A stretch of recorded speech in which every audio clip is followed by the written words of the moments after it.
Hello, everybody. Yes, I am back. This is episode number 2 of the Sub Creators.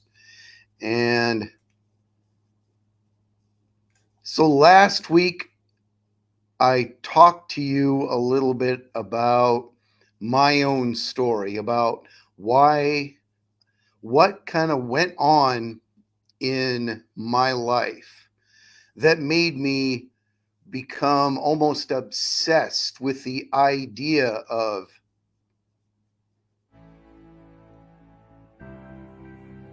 creation and creativity from a biblical perspective. Again, I realize that talking about things from a biblical perspective can be like, a lot of creative people, we have a tendency, and this is in me too, we have a tendency to be a little bit resistant to the idea of God, because God is the ultimate creator, and what we do is a reflection of what he does, and there's kind of a jealousy there. I've created my stuff. Why are you saying that I am your created stuff? I'm the only creator here. I don't need God. I don't need some cosmic parent or some cosmic critic kind of looking over my shoulder and critiquing what it is that I do and why I do it. And as I said, that's something that I wrestle with too. So I realize that talking about creativity from a biblical perspective, the words biblical perspective, it brings up images of Sunday school classrooms filled with bored children or bored teenagers, and Sunday school teachers, either male or female or a combination of the two, 2 or 3 teachers there within this room, and they're all quoting Bible verses. And it's like, this has nothing to do with me. That has nothing to do with what I deem to be important in my life. Let me tell you once again, it is extremely important. Not just because I want you to get things right, or I want you to be morally correct or spiritually correct or even politically correct. All of that means really nothing to me. To be perfectly honest, I think that it is so cool when a creative person is plugged into the energy, into the creativity, into the mind of the ultimate creator, who is God. And if you watch last week's show, episode 1, in the beginning, you will see why I believe these things and why I've been thinking about it for so long. So this week, I'd like to delve into the idea of God speaking the world into existence.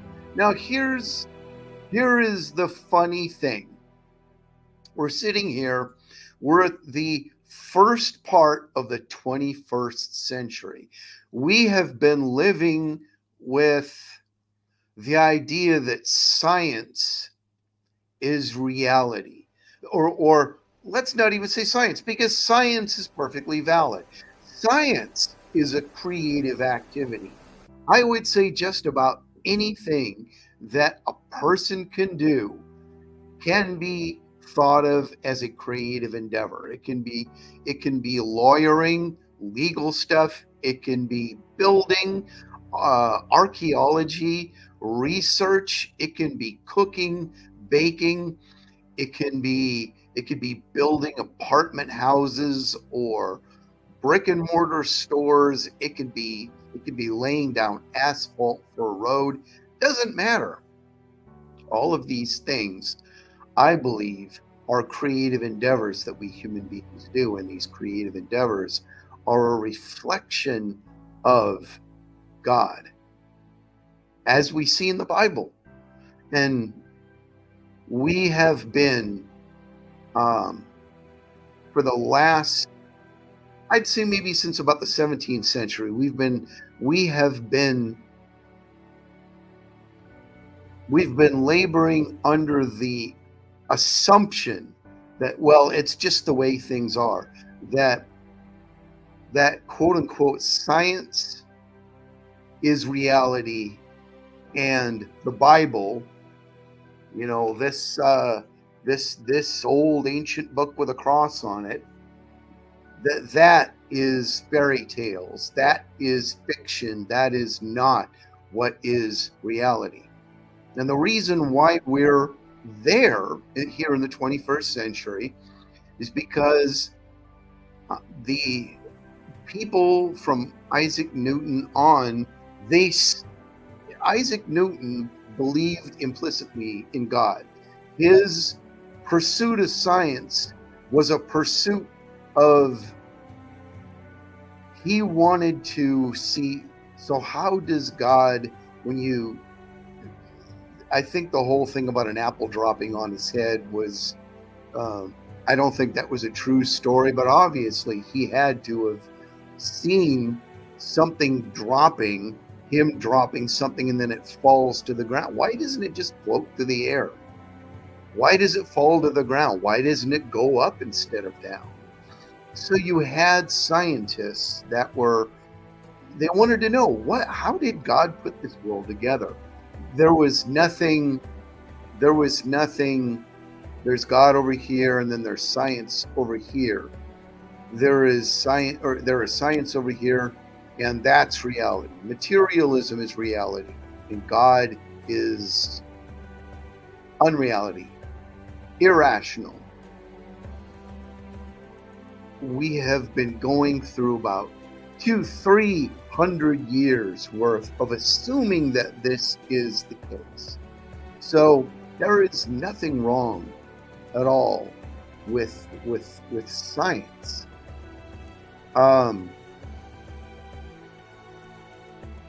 So going from that idea, we as creatives, and anybody, again, any human endeavor, even science, is a creative endeavor.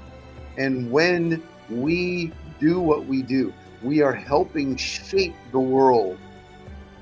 And the best way to do that is with God, is to ask him, hey, what's the best way to do this? See, God wants to work with us. He gave us the ability and the opportunity to go out into the world and to make a difference. And by make a difference, I mean, nowadays it's become a cliche. I want to make a difference in the world. You're probably going to make a difference in the world whether you realize it or not. Even if you hole up in your apartment or your house or whatever your living space is with several pets, be they birds or turtles or cats or whatever, you still have an effect on people. We help form the world. God spoke the world into existence, the materials that we work with, ideas, laws, books, paint, light, sculptures, things like that, things that it can be just a silly decoration, but it is an expression of ourselves. And when God created the world, he created the universe.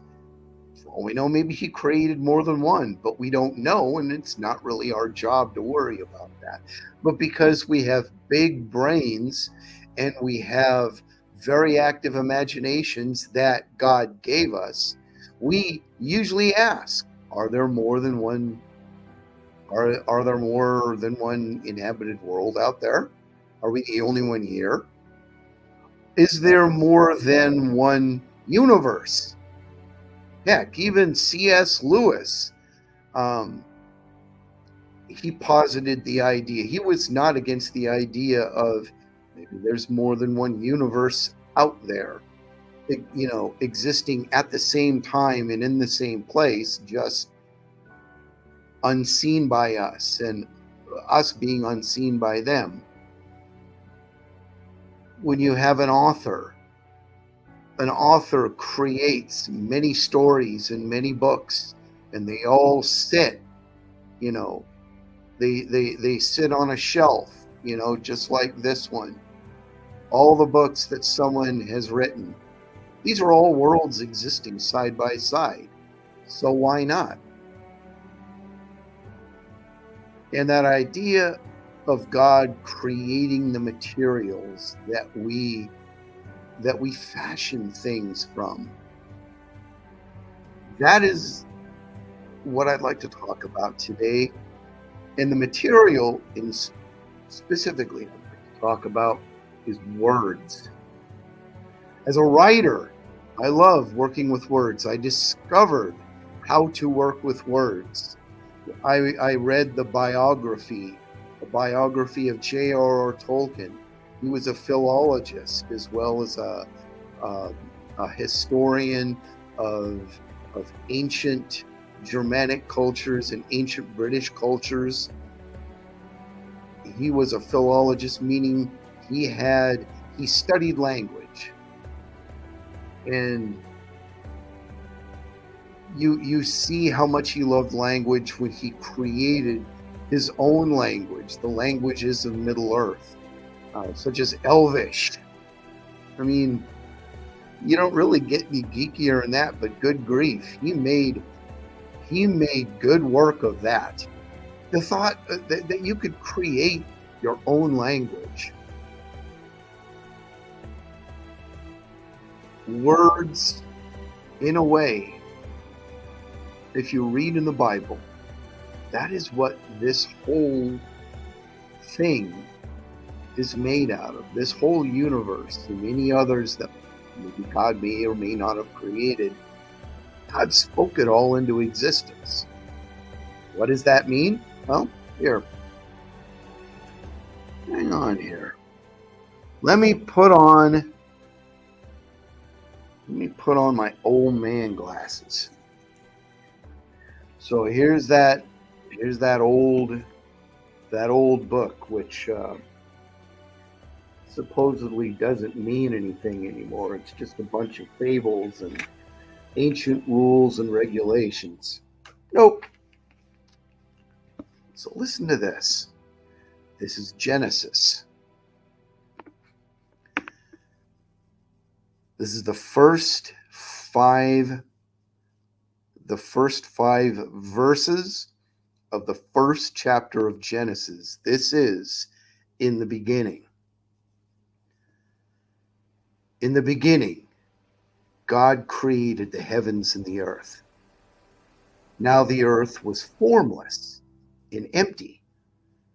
Darkness covered the surface of the watery depths, and the Spirit of God was hovering over the surface of the waters. Then God said, "Let there be light," and there was light. God saw that the light was good, and God separated the light from the darkness. God called the light day. He called the darkness night. Evening came, and then morning, the first day. So that was Genesis 1, verses 1 through 5. That's the first thing that God creates. So what is that? What does this mean? In the beginning, God created the heavens and the earth.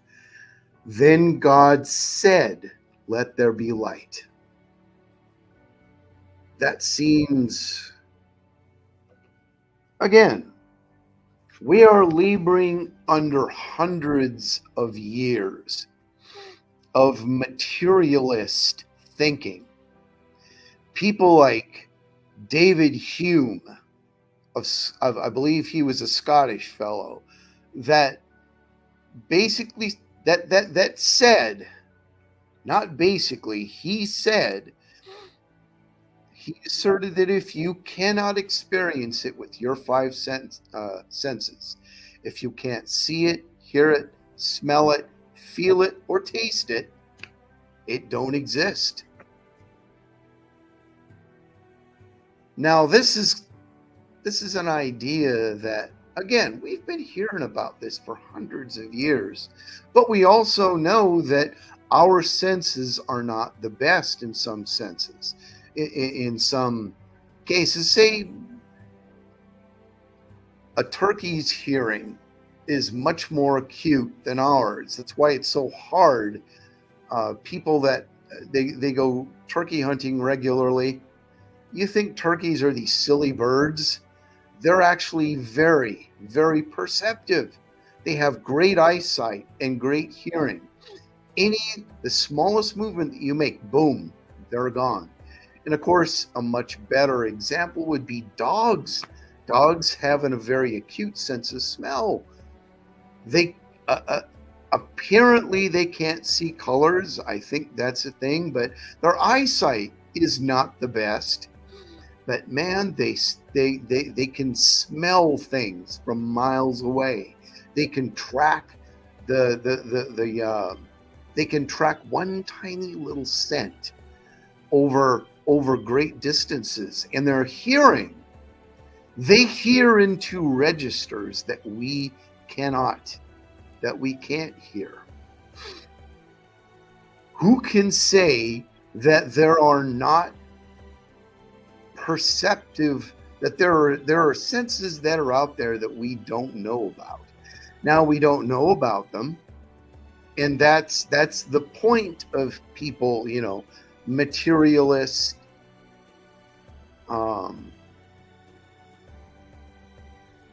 your people, empiricists, you're people that rely only on empirical data. They are, the materialist would probably say, well, if we don't know about them, then we don't acknowledge them. That is a rule. It's almost like a self-defeating rule. It's like saying you can't have an open mind. Unfortunately, I'm not the best at arguing or apologetics, but in my mind, at least, how do we know that there is no heavenly realm when there are eyewitnesses that say that this has happened? But then again, we've got people that say, they saw Elvis hitchhiking around the Wisconsin area in 1995. Can we assume that Elvis is alive just because one person says? We're getting into the weeds here, but let's just play angel's advocate. Let's think here. For the sake, stretch your imagination. Don't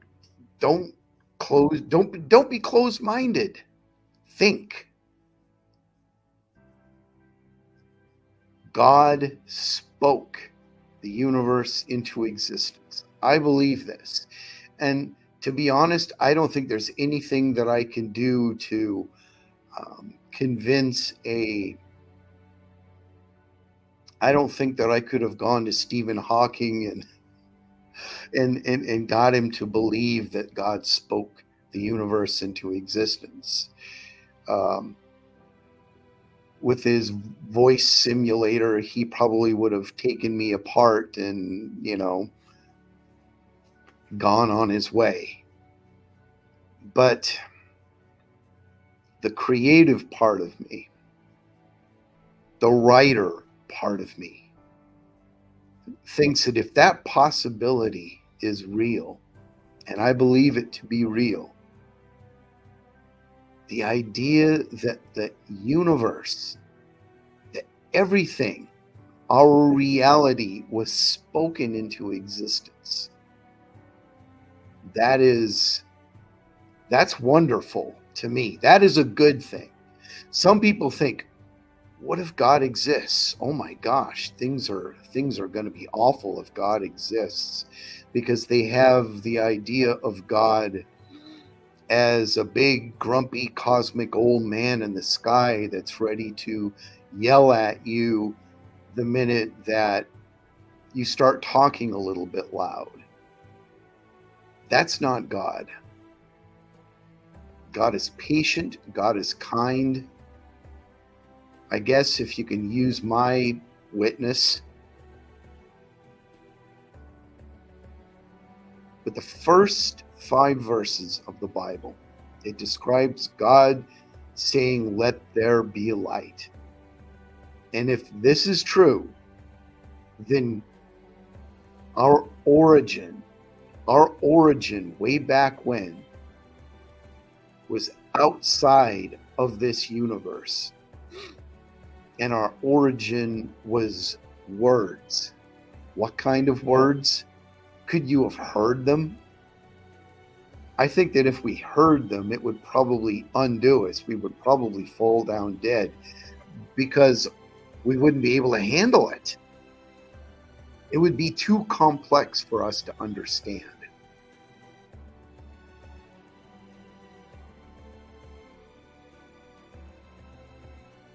These 5 verses, they describe what I believe that people who use words do. Like I said, basic concept for me is that when we create, when we fashion, we are imitating God's creating. We are taking what he created and fashioning something out of it. And we can use wood, we can use clay, we can use Legos, it doesn't matter. But when we use words, there's something special about that. Not more special than everything else. Every single medium that you use, whether you're an artist or a teacher or a construction worker or whatever, words are not more special. Everything, I'm going to say, is equal and everything is valued. But using words hold our reality together. Think about this. Here, let me get my old man glasses back on here.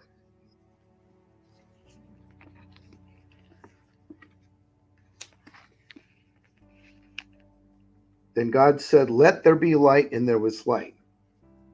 God saw that the light was good. That statement right there, we might talk about that in a show coming up. God separated the light from the darkness. God called the light day, and he called the darkness night. So what does that have to do with anything? Well, think about it. God creates the very first thing, which is light. And then he names it. He calls the light day. He separates it from the darkness, and then he calls the darkness night. These are concepts that are innate. They are in us. We know darkness and light. We know that an absence of light causes darkness. We know that light introduced to darkness diminishes darkness. When we were children, we learned to internally gauge time by the position of the sun in the sky. And when it started to get lower and lower toward the ground and the shadows started to creep up, we knew, oh, I guess it's time for me to go to bed. For some of us, oh, it's time for me to go to bed, and it's time for that creepy thing under the bed to come out and um, start making things a little bit distressing. And by that, I mean the rug by your bed looking like this weird thing, or the chair off in the corner of your bedroom covered by your clothes and stuffed animals becoming a dark shadow man or something like that. But we learn to tell time. Day is for when you're awake, night is for when you're asleep, or at least when you have to lie down in your bed and pretend that you're asleep.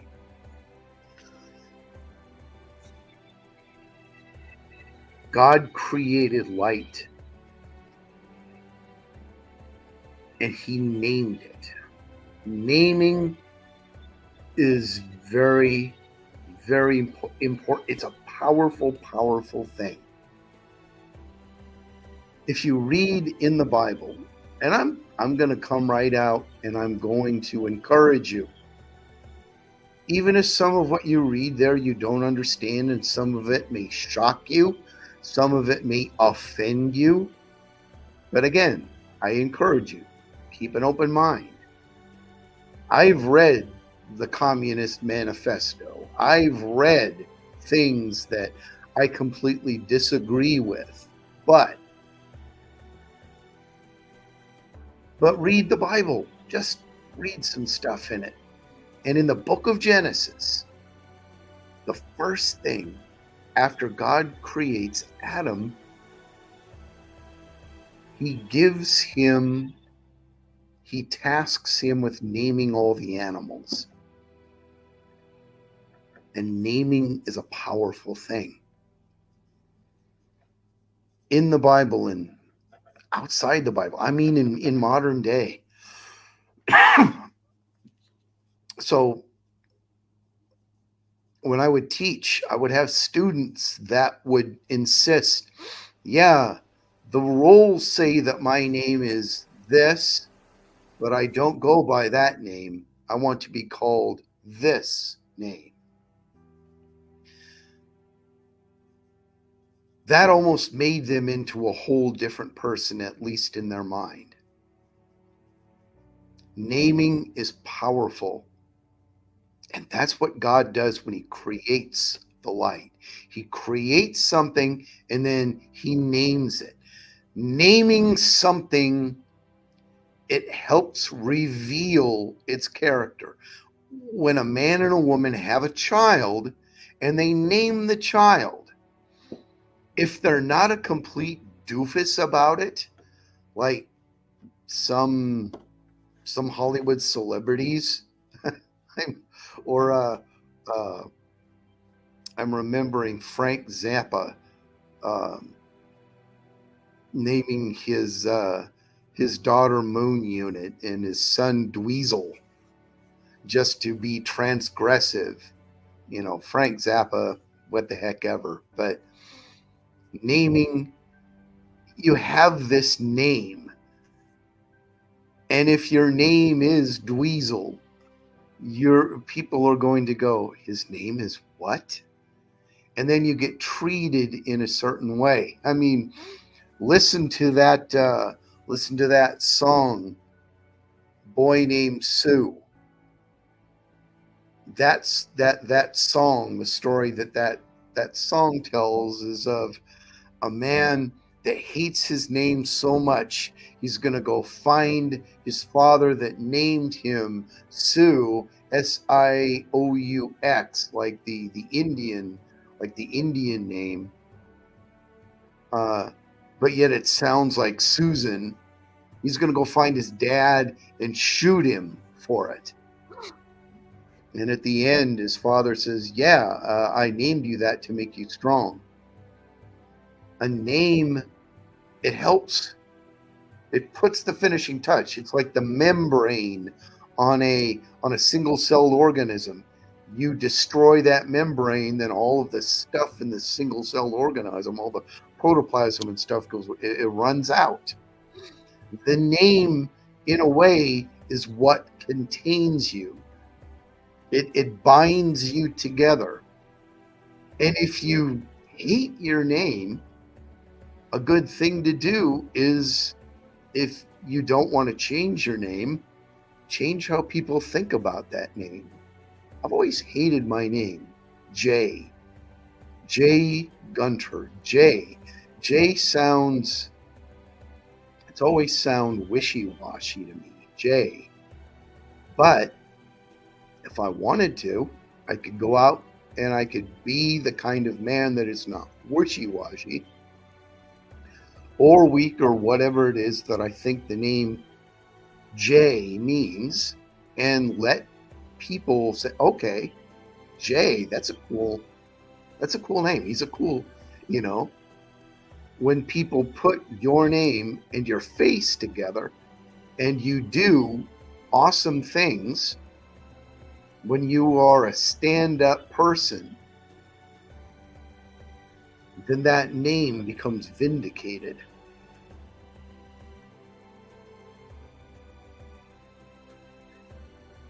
So this episode, I kind of want to, I'm asking the question here. Is it possible for a world to be created with words? If you've taken either grade school, middle school, high school, or even college creative writing courses, you will hear about how words are used to do things like describe a character, describe a setting, set up a series of events, to set up expository explanations, to set a mood. And these are all very, very important, but they're all very basic, and it's like it's working with tools. It's like working with tools.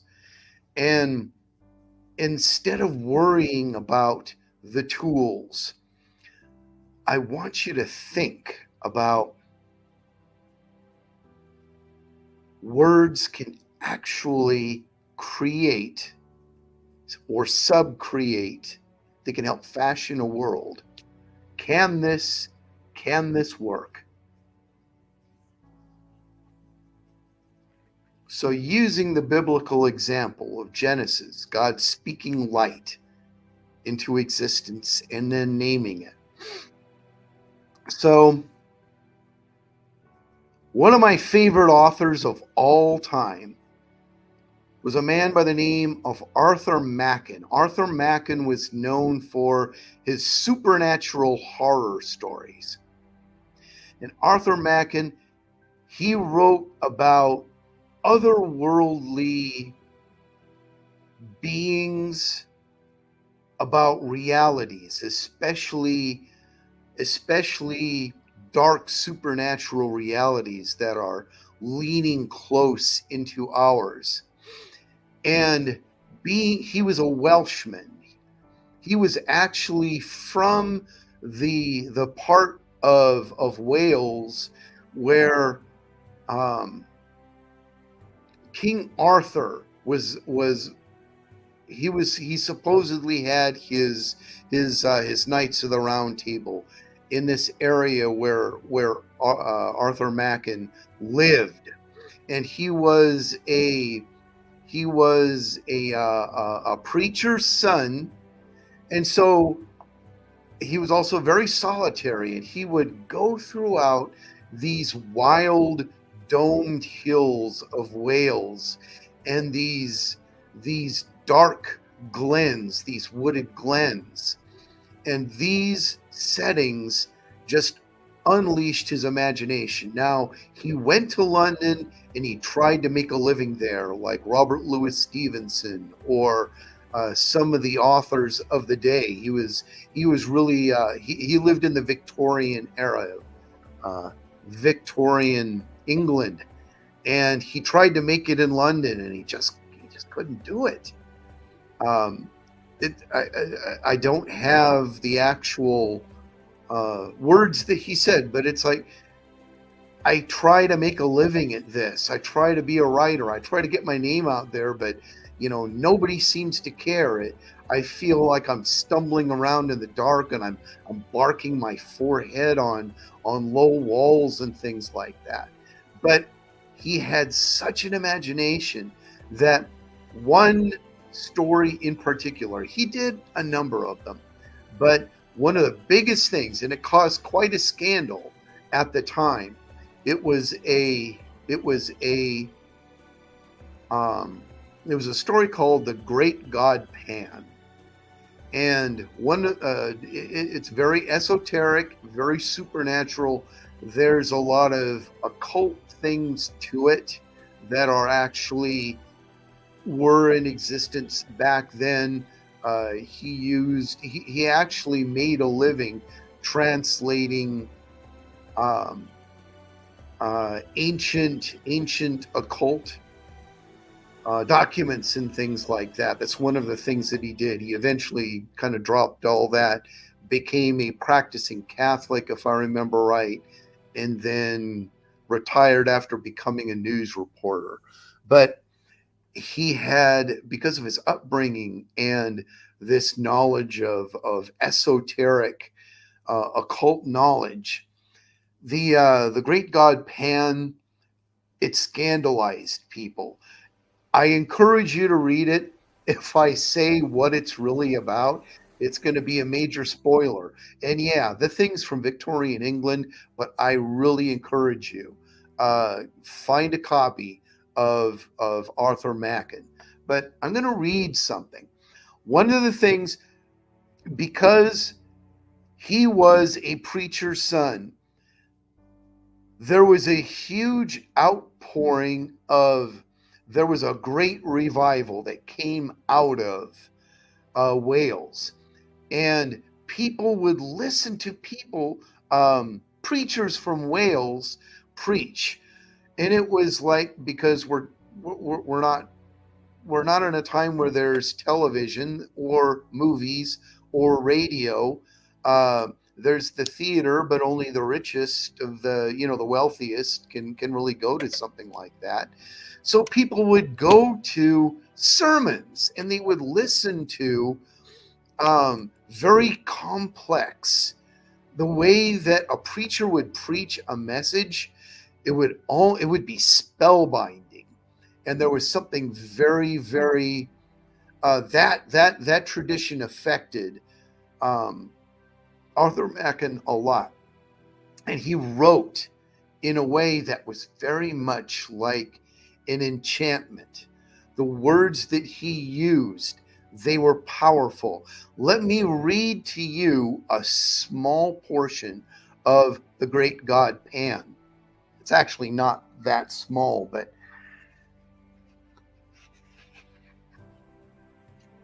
it's reading this from middle school all the way up until now.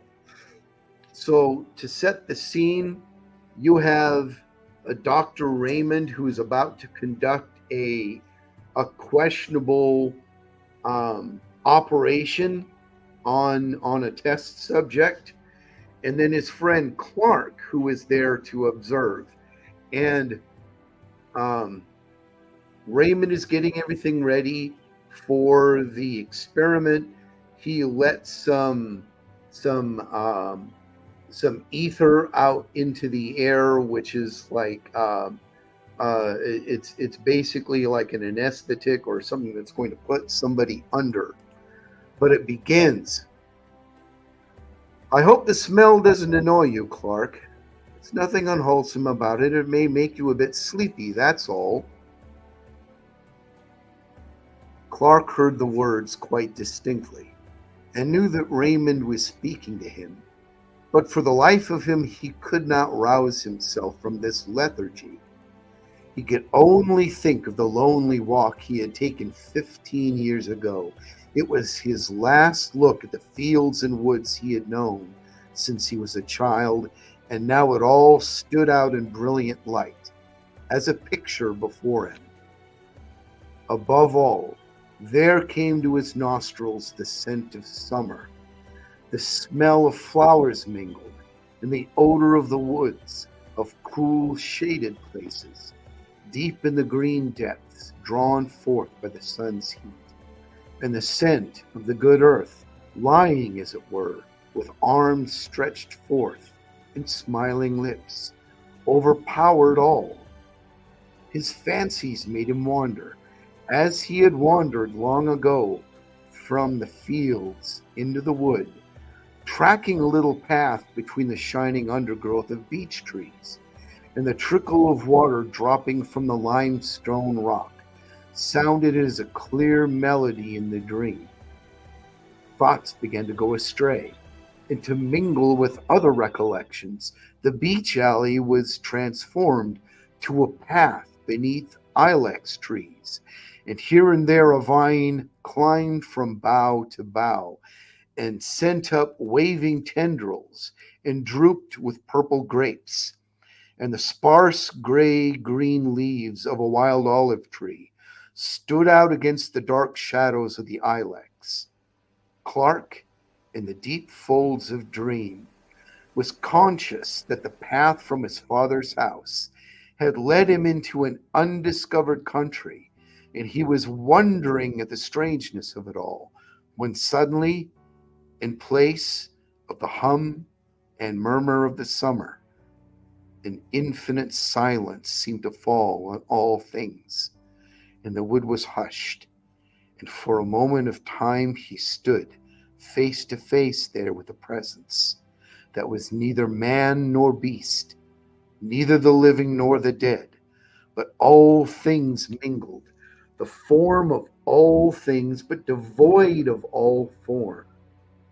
And in that moment, the sacrament of body and soul was dissolved, and a voice seemed to cry, "Let us go hence!" And in the darkness of darkness beyond the stars, the darkness of everlasting.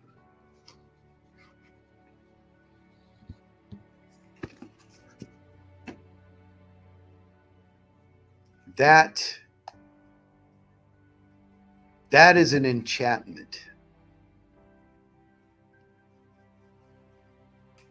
That, I believe, is an example, a very pure example of a person using words to create not just a character, not just a mood, not just events in the story,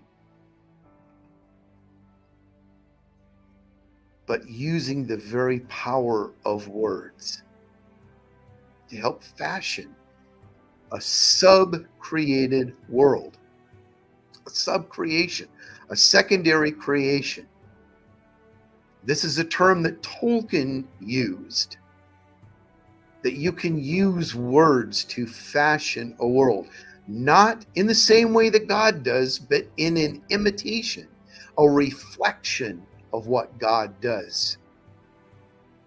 And when we do so, when we are plugged in to God, when we are plugged into that source of creativity, and we actually have a personal relationship with him, at that point that Arthur Machen wrote this, I believe that he, for the most part, was estranged from Christianity. He was actually very hostile toward it. But that connection, I believe, was still there. It grew over time. It grew back. I'm not going to say that every single creator needs to call themselves specifically Christian. There are lots of people that, they're hostile to the very idea. I can think of Harlan Ellison. Harlan Ellison, the late Harlan Ellison, science fiction writer. He'd actually hit the roof if he heard me call him that, but he liked to be referred to as a speculative fiction author. But he had an imagination that would not quit. He had a great imagination. It blows me away every single time I read it. But on his deathbed, he was like, nobody talk to me about this God stuff, or I'm going to order you out of the room. But I believe that a connection with God really does help fuel that kind of creativity. And I believe that the great God Pan, that's just one instance. That's one instance of one story from Arthur Machen. Arthur Machen really could use words to weave, to make you forget about the world that you're in, your apartment, your house, your classroom, your place on the bus or the train or where or the airplane that you might be on, and to forget about where you're at, and your mind, using the words, it begins to make associations, and you begin to help him create within your mind a world made of words. Here's another example. I told you that the idea of subcreation, I got the idea of as I understand it now, subcreation from J.R.R. Tolkien. And if you saw my stream last week, episode 1, in the beginning, I told you that I talk a little bit, if you want to see that, about it was reading Tolkien's biography that woke me up to the fact that words are like music. Words, they're more than just these manipulative things. They can evoke not just quote unquote a feeling. They can help evoke a reality. It's not a primary reality, it's a secondary reality, but it's still incredibly powerful. Let me read here's another example that I believe of somebody creating a secondary world to the use of words. Let me read a section of The Return of the King. You'll recognize this if you've either read the book or seen the very fine movies. This is from the Siege of Gondor. In rode the Lord of the Nazgul, a great black shape against the fires beyond. He loomed up, grown to a vast menace of despair. In rode the Lord of the Nazgul, under the archway that no enemy ever yet had passed, and all fled before his face. All save one. There waiting, silent and still in the space before the gate, sat Gandalf upon Shadowfax. Shadowfax, who alone among the free horses of the earth endured the terror, unmoving, steadfast as a graven image in Rath Dinen. You cannot enter here, said Gandalf, and the huge shadow halted. Go back to the abyss prepared for you. Go back. Fall into the nothingness that awaits you and your master. Go! The Black Rider flung back his hood, and behold, he had a kingly crown, and yet upon no head visible was it set. The red fires shone between it and the mantled shoulders, vast and dark. From a mouth unseen there came a deadly laughter. Old fool, he said. Old fool, this is my hour. Do you not know death when you see it. Die now and curse in vain. And with that, he lifted high his sword, and flames ran down the blade. Gandalf did not move. And in that very moment, away behind in some courtyard of the city, a cock crowed. Shrill and clear he crowed, recking nothing of wizardry or war, welcoming only the morning that in the sky far above the shadows of death was coming with the dawn. And, as if an answer, there came from far away another note. Horns, horns, horns. In dark Mindalwyn sides they dimly echoed, great horns of the north wildly blowing. Rohan had come at last.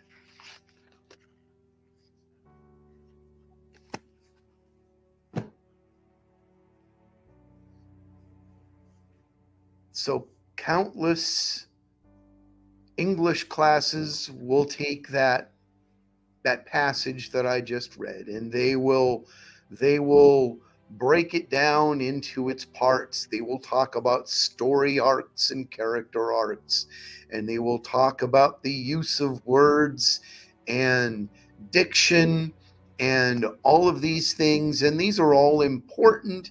These are all, if you're going to build a house, you got to know how to use a hammer and a saw and nails and caulk and what have you.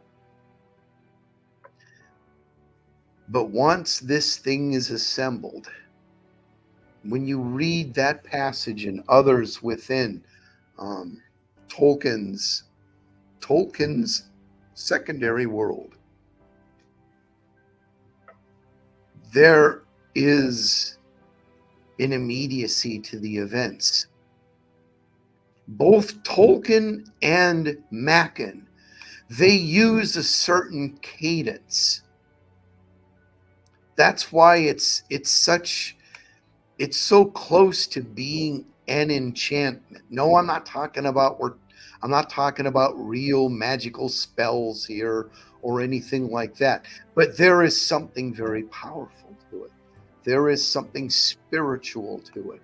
There is something tangible to it. Words are tools, and they can be used cynically, or they can be used to show us poor mortals caught here in this material world something beyond where we're at. And it can be goodness. It can be nobility. It can be something heavenly, like what is described here in The Return of the King. Or it can be something infernal, like the great god Pan. Some Christians are not going to read the great god Pan. Some people aren't going to read the Lord of the Rings. Oh, there's a wizard in it. He's casting spells. That's fine. That's fine. I am not here to diss on anybody that for what they believe. What you believe is between you and God. But I think that the power of these worlds that both of these men evoked, Machen, that passage that I read happens toward the beginning of the story. A major thing happens right after Clark wakes up out of that dream where he's thinking about the place where he grew up as a young boy and these wild places. There's so many complex things that go into that story, The Great God Pan, all of which is supernatural. H.P. Lovecraft got a lot of his ideas from Arthur Machen. And H.P. Lovecraft, he was all about monsters from another world, monsters from other dimensions. You know, Cthulhu and Yog-Sothoth and Nyarlathotep and all that. You know, he got all these ideas from Arthur Machen. And Arthur Machen's Great God Pan, it evokes the idea that there is this world of darkness pressing in on ours, and it makes us believe in it.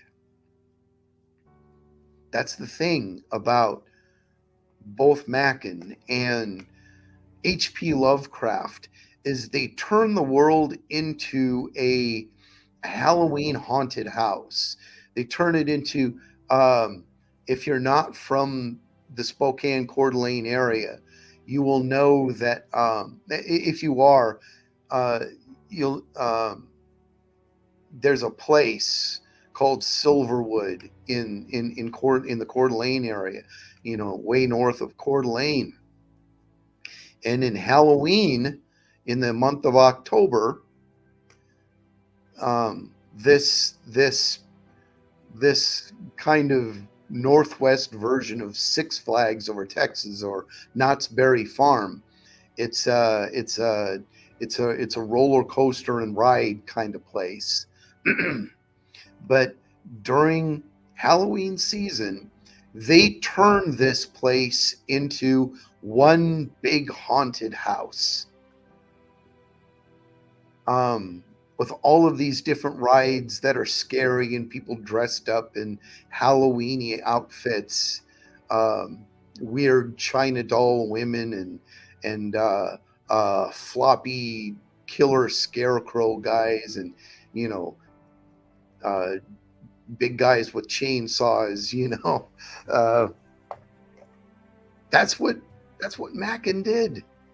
That's what H.P. Lovecraft did. They took this world, their solution to the boring, constricting bonds of this world was to turn it into a haunted house. But instead of your usual vampires and werewolves, they used these esoteric, just totally out there creatures, and said they are sitting cheek by jowl with us. And at the wrong time, you could slip through a hole in reality, or you could take the wrong corner, and there one of them is, or one of their minions, one of their guardian monsters. And they're so horrible. That's the thing. The Great God Pan, there's so many instances of people seeing a sight of this of this other world, and they're just going stark raving mad because it's so awful. And that's where a lot of where Lovecraft got his idea. Well, plus the fact that both his father and his mother kind of went off their nut. You know, it was a very tragic thing for him. Both his parents at different times in his life, they went crazy. So that's something that, you know, he wrote about. And that's something that in Arthur Machen's Great God Pan that just spoke to him. But anyway, Tolkien, on the other hand, instead of turning everything into a haunted house, he turns things into this grand narrative. A Ring of the Nibelung, a Book of the Dun Cow, basically a fairy story, a myth, a great myth.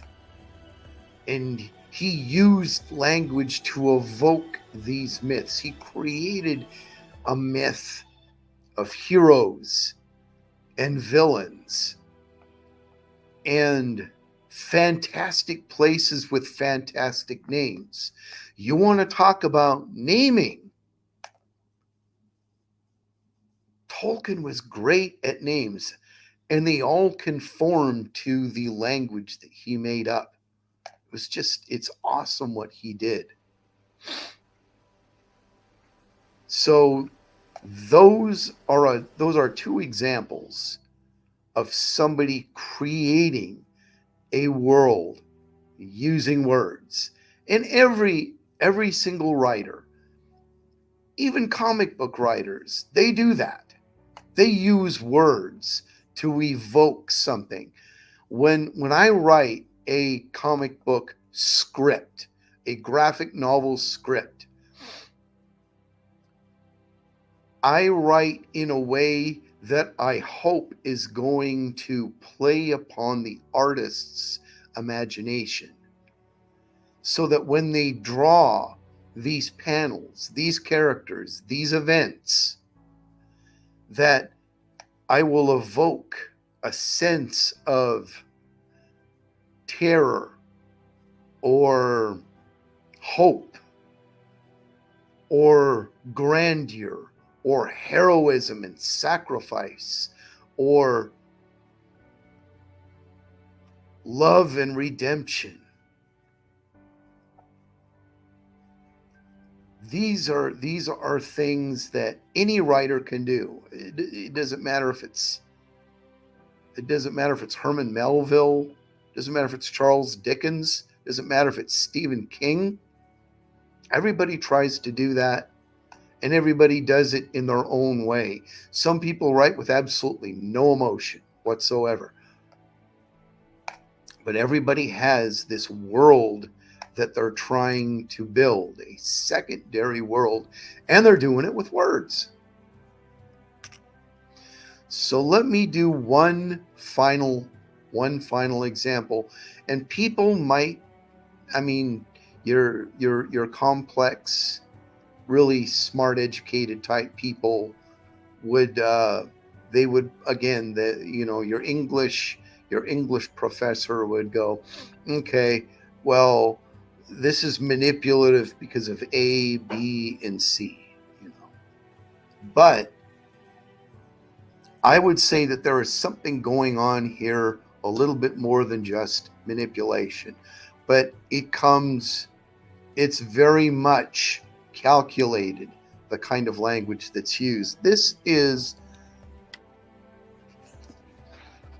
a gentleman by the name of M.R. James. I have read the heck out of this book. I got this book in 1994. I take it down every every year or so. And so it's just beaten up. So I'm going to read a portion of a story called Rats.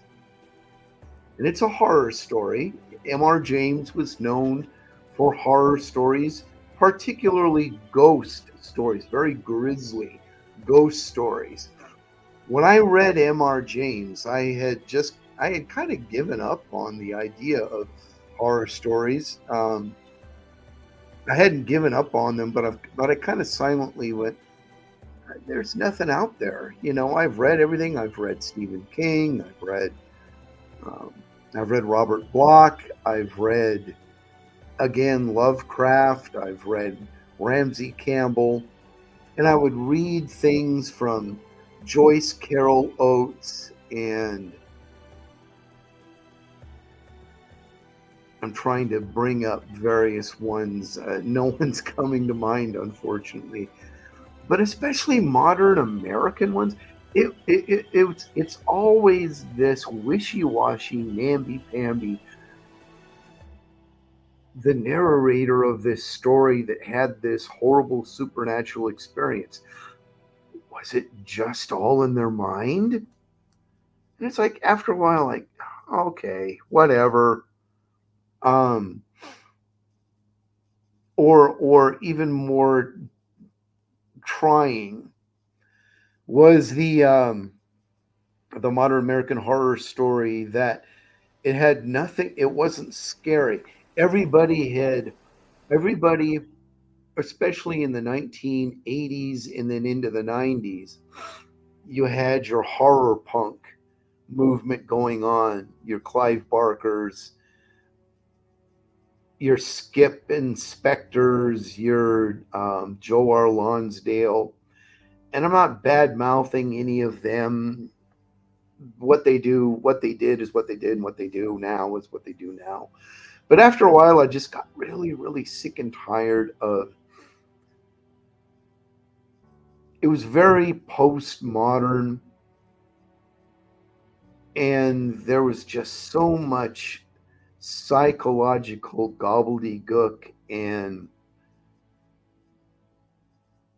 socio-political this and that's going on, and navel gazing, and it's like there's nothing scary. I really don't care. And then I run across this guy, M.R. James, and it's like watching all of these modern American horror people trying hard to clonk each other over the head with cartoon Flintstone clubs. And then here's this guy, and he's just scary. And that's it. And he's not only scary, the way that he tells a story, it's like with a dagger, just one quick thrust. It's fatal. It's great.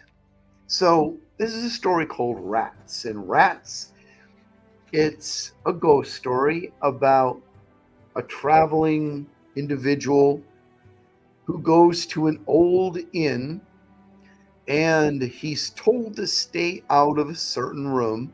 No, he's not. He starts to go into a certain room, and he's very vaguely warned away from this. But he goes into this room. He's warned away from this room by the people that run the inn, these rustic people. And he, by accident, walks in, and he sees what he thinks is a dead body or worse. And it's terrifying to him. And then he decides, okay, he forgets about it. And then, unfortunately, the more he stays at this inn, he has this, I really wonder, was that what I thought it was? And then finally, by the time he leaves, he comes up, he decides, I'm going to take one last look, and I'm going to make sure that that was not what I thought it was. So it worked out.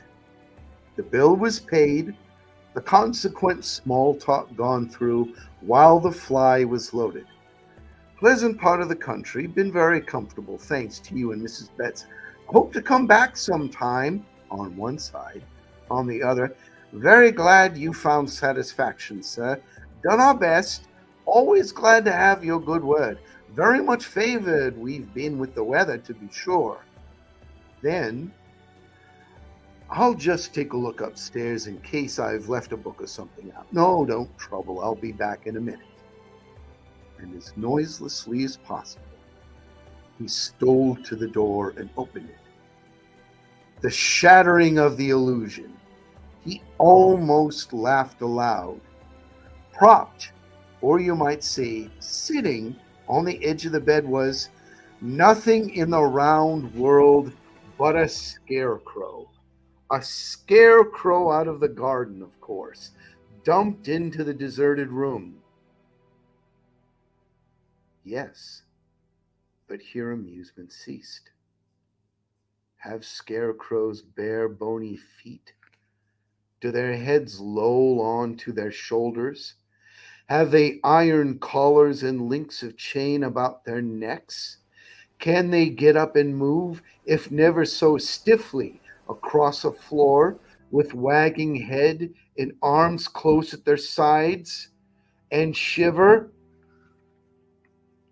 The slam of the door, the dash to the stairhead, the leap downstairs were followed by a faint.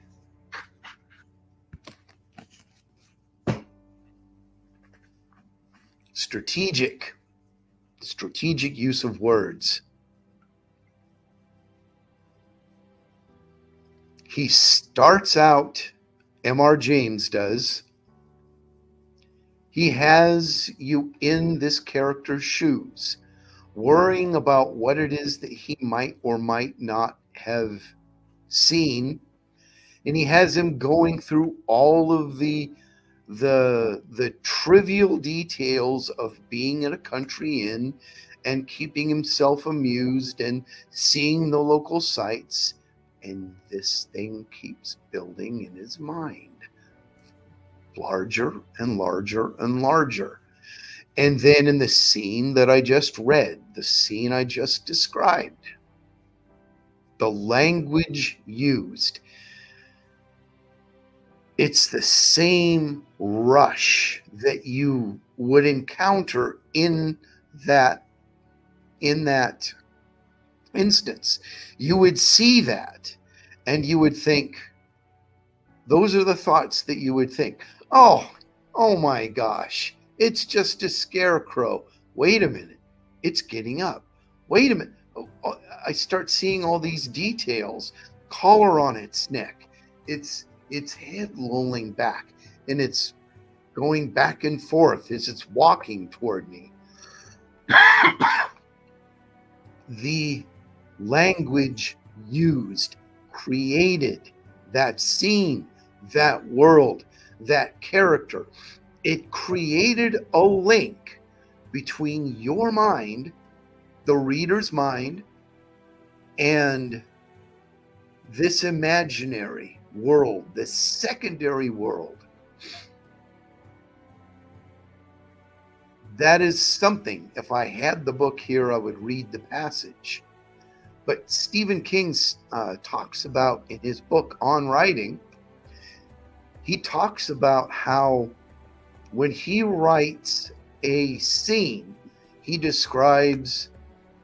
tells you, I'm going to have you picture a small cage with a rabbit inside. And then sure enough, when you read that up in your mind, you picture a cage in a room. You don't quite know what the room is, or maybe your brain supplies it. And you think of a rabbit in the middle of this cage. And Stephen King says, what I just did, I practiced telepathy on you. Now, is that an exaggeration? Does he actually think that he's sending psychic impressions? He probably doesn't, but yet maybe somehow does. There is a link between the user of words, and that can be a writer, it can be a speaker. There is a link between the user of words and the person that is reading them. Tolkien hated visual arts. He hated the theater, didn't really say much about movies, probably because he didn't really go to the movies, and he really hated paintings and drawings and things like, even though he painted and he drew, he hated the results of what a lot of fantasists tried to do, to evoke fantasy. In fact, I remember he said something to the effect of, it's not so, in a case like that, it's not so much a case of the suspension of belief as it is having to take your belief and have it hung, drawn, and quartered. But that's him. He preferred using words instead of images. But anybody can use something. There is that link between an image or a word and the person that's taking it in. Words, I think, again, are special. Are they better than other mediums? No. But I think it's one of the most pure examples of how we are reflections of God and his creativity. When God said, let there be light, there was light, and he saw that the light was good, and he named the light. He gave it a word. With his word, he brought it into existence, and then he put his word onto it. That is the real deal. That is when we do what we do, that's what we imitate. So words, they are incredibly important. If you're an artist, if you draw, if you paint, don't forget the words. If you're an actor or an orator, if you're a teacher, don't forget the words. Don't get so lost in showing YouTube videos that you forget about the words. The words are incredibly important, and they are one of the essential links.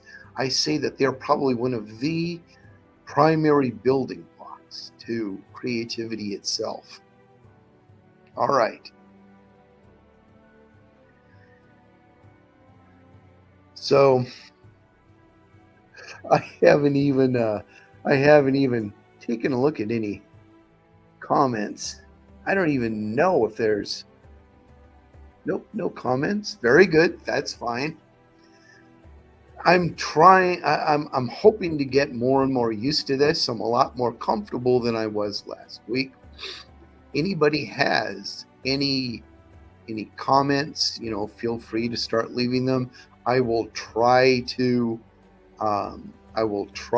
answer them as I can. I'll try to remember to bring up the comments, that way I can actually see them. But anyway, so next week I will keep talking about creativity.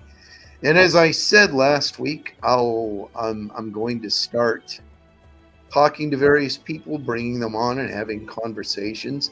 And again, it doesn't have to be a writer. It doesn't have to be an artist. It can be a lawn sculptor. I'm interested in what people do to fashion, to help fashion this world, to make it beautiful and orderly. Even I believe that Richard Corbin and Bernie Wrightson and Boris Karloff, if they're doing monsters, Ray Harryhausen, monsters are nothing more than they are a way of ordering the world. There are demented ways of doing things, but I think stories, pictures, and things like that about monsters. Obviously, I love horror and I love monsters, but they're another way of ordering the world, making the world orderly and beautiful. Everything is beautiful in its own way, and that includes the creature from the Black Lagoon. All right. So I will see everybody. If there are any changes to either format or to time, I will let everybody know.